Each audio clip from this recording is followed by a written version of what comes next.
On this episode of Fresh Bread, Part 2, as the feminization of our society continues to grow, men are becoming increasingly lost. But why are they not turning to the church for answers? And why are especially young men more drawn to unchristian men like Jordan Peterson, Andrew Tate, Joe Rogan, and many more? So does the Bible have what men need on this slice of fresh bread?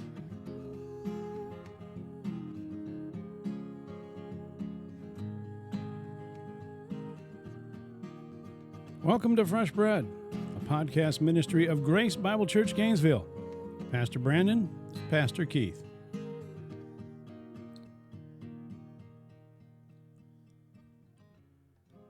Well, hi everyone. Thanks for clicking on Fresh Bread, podcast 31. Fresh Bread, where we're bringing the truth in God's Word to a starving world. He's Pastor Brandon. I'm Pastor Keith. And on the last podcast, we began the discussion on manhood and biblical manhood, and we were discussing the dangers of men, and especially young men, turning to guys like Jordan Peterson, Joe Rogan, Andrew Tate, and others instead of looking to the church. And the reason we're having this conversation is because we heard John MacArthur once make the statement that weak men produce the death of a society. And we're looking into why men are not looking to the church, and instead they're looking to other sources, unbiblical sources. So we've been diving into this, asking questions, trying to figure out what is manhood, what is it to be a man, what is it to be a biblical man. And so, Pastor Brandon, you said, I don't know if you remember saying it, but it was very profound. How the men, so go the church, right? Do you remember how you said that? Well, something to that effect. I mean, if as the men go, the church goes. Yeah, which is really a good statement. Yeah, I mean, if the men are not leading the church, if the men are not leading the families, then yes, the church is going to be ineffective. And that's why more women are stepping up and doing ministry and leadership. Yeah, it's interesting because even, this has been several years ago, but I had, my dad, I don't know if I've said it on the podcast, but I know I've told you, my dad was charismatic. And, one of the things that I would talk to him about or challenge him with is that, women preaching and how that shouldn't be. And, his answer was, well, the men aren't doing it. So, God is raising up women and because the men aren't doing it.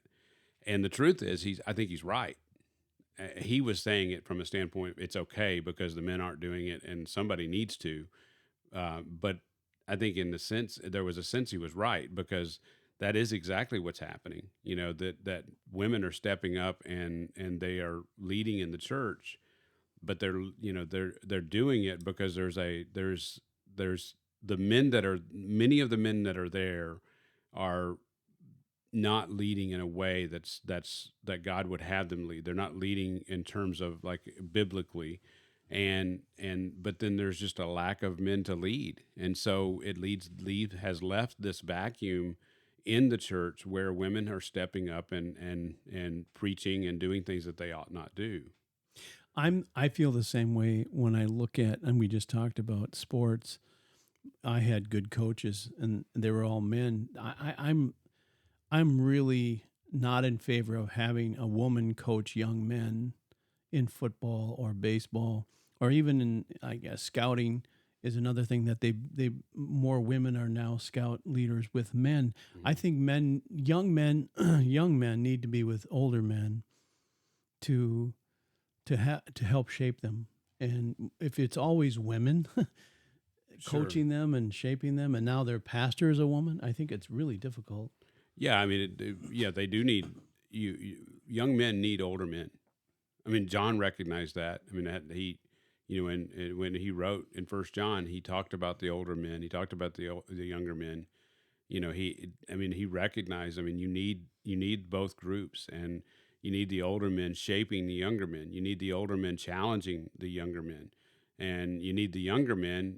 They bring energy. They bring vibrancy to the church, and so we need those groups in the church, but we need those men feeding off of one another. We, iron sharpening iron, and we need those generations learning from one another and using one another to become more like Christ. Anyway, next question. So What do you think? Is there a war on boys and men? Absolutely, there's a war on us, and the world does not want our culture. We're specifically talking about Western culture at this point. Does not want masculine men, and therefore there is a war on and a feminization of the men that I think that is. I think it's intentional. I think it's intentional that they want the world to be more feminized, and therefore they don't want truly masculine men, biblically masculine men. Not we're not talking about, and that's kind of what started all of this. Is my concern that the pendulum could swing, and that there's a. It doesn't matter which side of the spectrum you're on, whether you have a masculine from a worldly point of view kind of man who dominates and is unspiritual, that fighter, if you will, or you swing the pendulum all the way over to someone like Dylan Mulvaney. It doesn't matter, both sides are wrong. I mean, we need, as a church, we need to understand biblical manhood, and we need to understand how to live, biblically before the Lord as a man and biblically before the Lord as a woman. And, we need to understand what the Bible actually says about those things, what the Lord ultimately actually says about those things. So, Pastor Brandon, for men in the church, is it more important how much you deadlift or how much the Bible you know? Well, let's be biblical in that answer. I mean, 1 Timothy 4:8 and 9, Paul says, "For bodily training is of little profit, but godliness is profitable in all things, since it holds promise for the present life and also for the life to come." And so clearly, Paul is putting the godliness, which I would tie to the truth, which I would tie to how much Bible you know. I mean, in terms of biblical knowledge, obviously biblical knowledge is more important than how much you can deadlift or bench press or whatever physical physical thing that you want to compare it to. But that doesn't mean that we shouldn't try to be in as good a shape as we can. I mean, we shouldn't be fat and sitting around doing nothing. I mean, we should be up and moving and that sort of thing. It's interesting because in Joshua chapter 1, Joshua chapter 1, it says that that he says, "Be strong and courageous," and he's talking about going and actually taking the promised land. So I mean, there is a physical aspect to manliness that we need to recognize. But what's interesting is that he says, "Only be strong and courageous, to be careful to do all the law which Moses my servant commanded you, and do not turn aside from it to the right or to the left, so that you may be prosperous wherever you go." Then he says, "This book of the law shall not depart from your mouth, but you shall meditate on it day and night, so that you be careful to do all that according to all that's written in it." And so the point that I'm making is that as Joshua was getting ready to go into the promised land and take it by force, God was actually was more concerned with his godliness, is more concerned with him meditating on his truth, the truth of his word. And so there's I mean, even with that, there's this idea that's there, and I think we need to be cognizant of it. We need to understand it, that the spiritual aspect is more important than the physical aspect. And so, but at the same time, you can't just discount the physical aspect either. And so that we need to do it, in terms of living our life. We need to be as healthy as we can. We need to be strong. I mean, that's strong and courageous. I mean, we need to do that. I mean, Paul says in 1 Corinthians 16:13, "Be watchful, stand firm in the faith, act like men, be strong." I mean, so there is that aspect, but that certainly pales in comparison to being godly, being spiritual, understanding and knowing the word, being a man who does not walk in the counsel of the wicked, nor stand in the way of sinners, being one who is firm, but like a tree firmly planted by the streams of water, being fruitful, being a man who prospers in that way, and that's more spiritual than it is physical. I don't think I could go to a church where a pastor would be built like Arnold Schwarzenegger. I don't think I would trust him. I think he's spending 8 hours in the gym and 2 hours in Bible study. I would rather have it the other way around. Have him spend an hour in the gym and 6 hours. Yeah, I don't. My math was off, but you get it. Sure. I mean, you don't want a guy that's just focused on physical aspect of everything. In terms of that's his focus. I mean, and how good he looks, and how he looks in a pair of jeans, or how he busts out of a shirt or whatever. I think that I think what we have to be careful of is that the other side isn't healthy either. I mean, the guy that sits on the couch and does nothing and doesn't care about himself doesn't necessarily give me a lot of confidence that he's living a disciplined life. And What are you looking at me for? I'm not looking. Well, to answer the question that I asked at the beginning, why are so many young men not looking to the church? They're looking for icons, these men, Joe Rogan and these guys. Do we lay the blame at the seeker-sensitive movement and the seeker-sensitive pastors that have been preaching for the last 20 years? Well, I don't know. I mean, obviously, a guy like John MacArthur has been preaching in the church, biblical masculinity for many years. I mean, he's not the only one, but I do remember, he's probably the first one that I heard talk about the feminization of the church, and using that term. He did that at I think it was a Shepherd's Conference many years ago. He preached on the feminization of the church, and so you do have voices in the church that are preaching and teaching biblical masculinity. So what do we say to the world that says if men stand up strongly for the truth, that they're toxic and looked down on? Well, I think that there is certainly toxic men. I mean, for sure. And I think that's what, again, that's kind of what started my thought process with even having this podcast was, that there are problem ways of looking at life in terms of masculinity. But the problem is that if you end up generalizing and saying that all men are toxic, and that's what the culture is beginning to do, where any masculinity is problematic, and we need to get away from it, and that's what's scary. That's the weak men that John MacArthur's talking about that create problems. That are not willing. Going back to Psalm chapter 1, they're not willing to oppose evil. I mean, that's ultimately the issue. They're not just willing not to oppose it, but they join in with it, and they applaud it, and that's really what the problem is. And so, yeah, toxic masculinity. Not all males are toxic. I mean, it's not, being a man is not toxic if it's done in a biblical way. If I'm a biblical male. Now, that doesn't mean, again, I can be toxic, if I do dumb things, but we're talking about biblical manhood, not we're not talking about John Wayne mentality. We're not talking about Clint Eastwood mentality, Dirty Harry, make my day. We're not talking about that kind of manhood. We're talking about biblical manhood, and biblical manhood is not toxic and shouldn't be seen as toxic.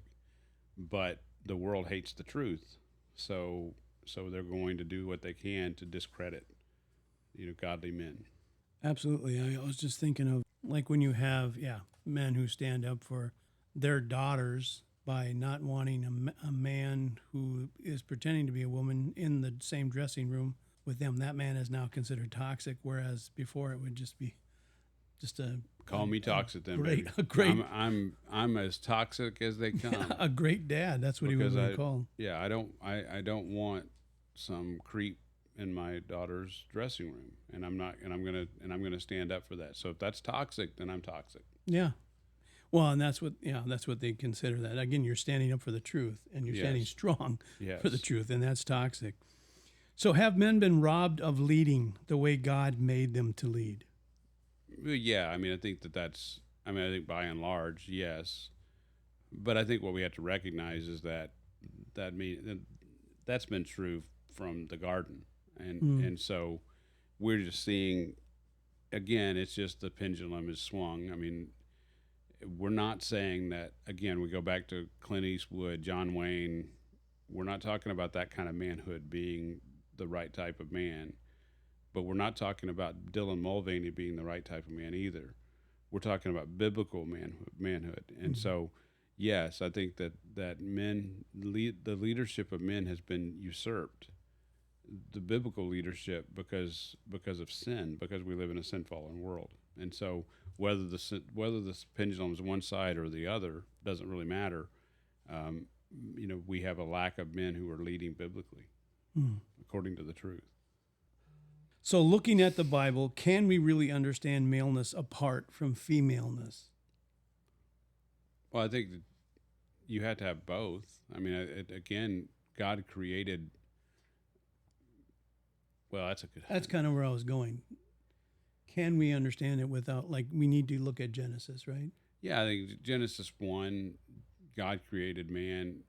He created male and female. I think that you have to have both aspects to understand, who man is, mankind. You see clearly Genesis chapter 2, God created the female to be the helpmate, to be one who helps and is comes alongside the man. Literally created her out of the man, but the idea is that she fits with the man. It's funny because the female was created out of the man's side, but I think that signifies that by his side she should be. That she came out of the side, therefore she should be by his side. And so the idea of being a helpmate is one who comes alongside and helps and is part of that. It is what completes him, if you will. I mean, it's I I I don't think it's interesting because I mean when Adam in Genesis chapter 2, when Adam named the animals, he didn't find one corresponding to him. He didn't find one like him. And I think there was an incompleteness, and I think he recognized that incompleteness because he didn't have a companion. And so God made Eve to be his companion. And so yes, I think in order to understand mankind, we have to understand it as and mankind is male and female. Yeah. So we can't understand maleness without understanding femaleness. Yeah, I think they go. There needs to be I think they go together. two sides of the same Yeah, I think coin. they go together because I mean, going back to Genesis chapter 2. I mean, I think it's helpful. I think it would be helpful for us to really to even work through that just a little bit here. Um, Yeah, and you've kind of mentioned it already. As you're looking for that, the purpose of manhood is going back to the one who made us a man. yes, And it all leads back to Genesis. it all leads back to yes, how God created us, and which is shown in which is described to us in Genesis chapter 2. But yeah, I mean, if you look at Genesis chapter 2, it says that out of the ground, this is Genesis 2:19, out of the ground Yahweh God had formed every beast of the field, every bird of the sky, and he brought each to the man. He brought each to the man to see what he would call it, and whatever the man called a living creature, that was its name. And the man gave names to all the cattle and to the birds of the sky and to every beast of the field. Here's the interesting part. But for Adam, so he saw all these different animals, all these different birds, but for Adam there was not found a helper suitable for him. And so there was not found one literally corresponding to him. And that would be the female. So he was incomplete. He it wasn't it wasn't good, right? He was incomplete. Creation wasn't complete without the female. And so then Lord God caused a deep sleep to fall upon the man, and he slept, and then he took one of his ribs and closed up the flesh at that place. And again, it's interesting because that, people ask, well, is that so? He took a rib, and is that, did God use a rib? I think the point there is it that God took the woman out of the man's side, and therefore at his side is where the woman belongs. Right? It's her purpose to be one corresponding to him. It's her purpose to be alongside him. And so we see that clearly, Genesis chapter 2, and then we see, after this happened, and Yahweh God fashioned the rib, and which he had taken from the man, into a woman, and he brought her to the man. And it's interesting because during a wedding, we still have this reveal where the father reveals the bride to the groom, and it's looking back at Genesis chapter 2, and it's that revelation of this is the woman that I've made for you, and the father presenting that woman to the groom in all her purity, and it's this beautiful scene, and that man was single, and now he's married, and now he's complete. And again, I mean, obviously God has called certain men to be single and certain women to be single, and I'm certainly not saying that we shouldn't celebrate singleness when it's God's gift of God. But generally, by and large, he's created us to be together, and he, in order for us to understand female or male, we have to understand female. You have to have both. I mean, even like when we talk about the it's something as the male or the female. I mean, we understand because they correspond to one another and they complete one another. And I think we're going to do a podcast on womanhood because femininity and females are as beautiful as men at manhood. They're equal. Yeah, most females are more beautiful than you, Keith. That's not, what I meant is that we're equal in God's eyes. It's just that we have different roles, and we're not trying to say that men are above women. No, and that's the danger of even this conversation is I don't want anyone to go away from this and think, well, Brandon's just all male, pro male, and he hates the females. No, I love the fact that God has made us male and female, and he has created us equal, but he's given us different role, different function, and we need to recognize that. And he's made women to have certain strengths that I could never have. I could never be as nurturing as my wife. I don't think that way. I just don't. I can try to be nurturing, but I'm not. I don't. Isn't natural. It doesn't come natural to me.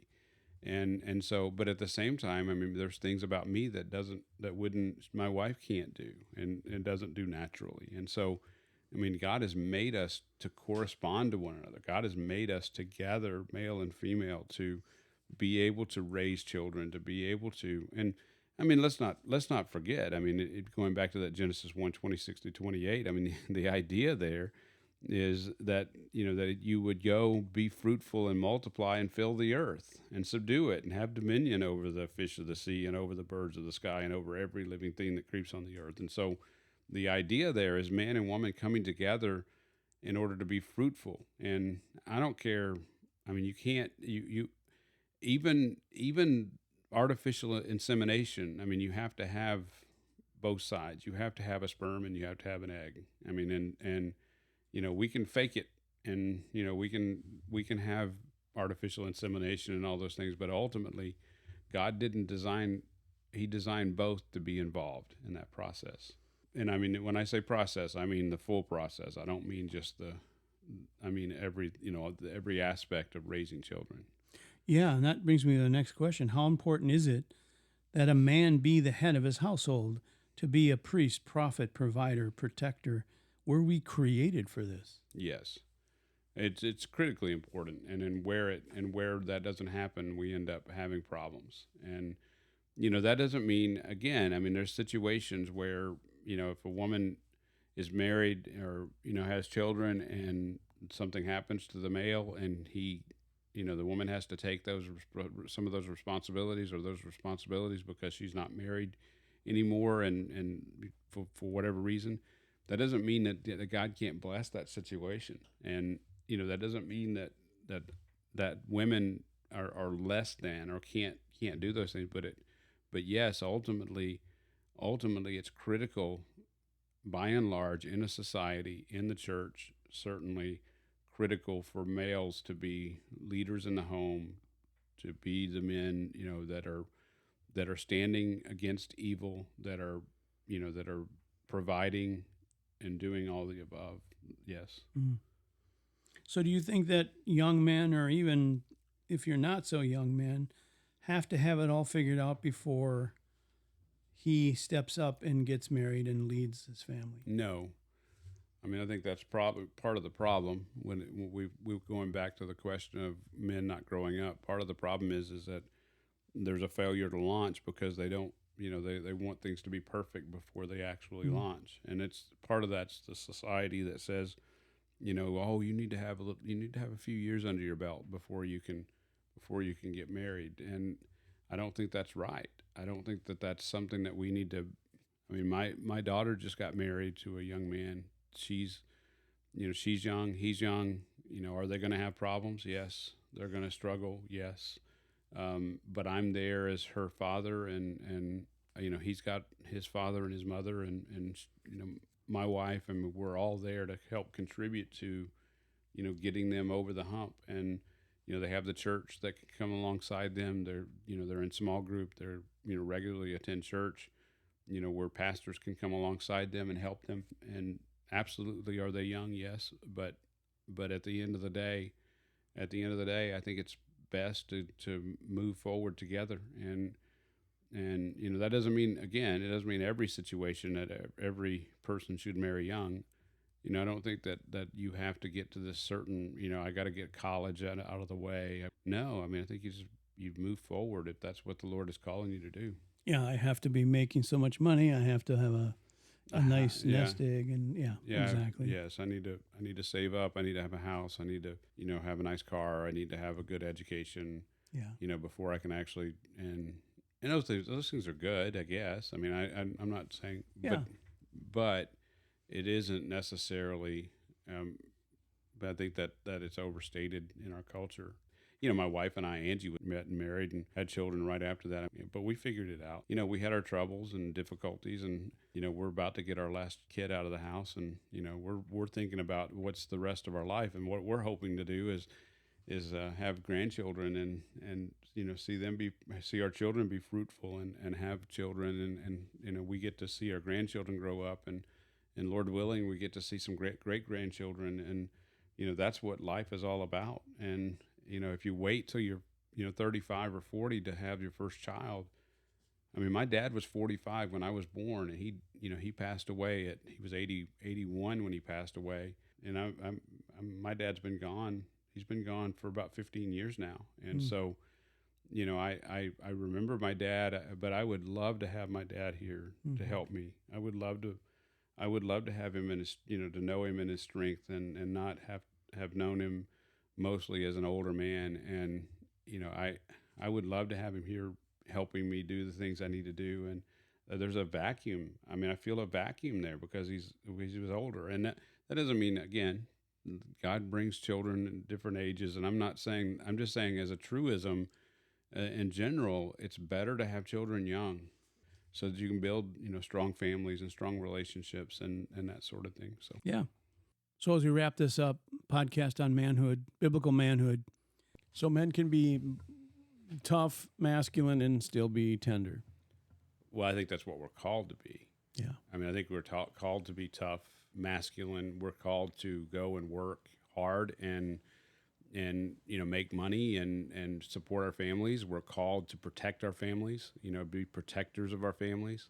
Being a man, it also includes being meek, mourning over sin, being poor in spirit, mourning over my sin, being lowly, being merciful.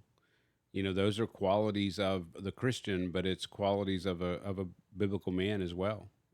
That's good. All right. Well, I know you got to get to the gym. I got a bag of chips on the couch.